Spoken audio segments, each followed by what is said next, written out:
U peršej časti štvrtkove emisiji Dobri večer Vojvodino host u našim studiju bude profesor dr. Julijan Malacko, začetnik sučasnej naukovej metodologiji i tehnologiji u sportu. Muszę wspomnieć to, że są narodzeni u Šidze, u zemlji u ruskim jednim štretku.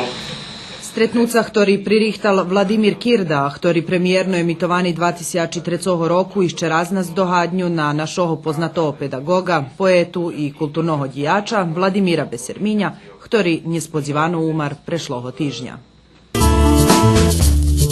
Časi mladosci, ktorým domašnja Ljubica Pečo po tradiciji prinoša aktualni prilohi vjazani za život mladih. Dobri večer Vojvodino, na štvartog na 20 hodina.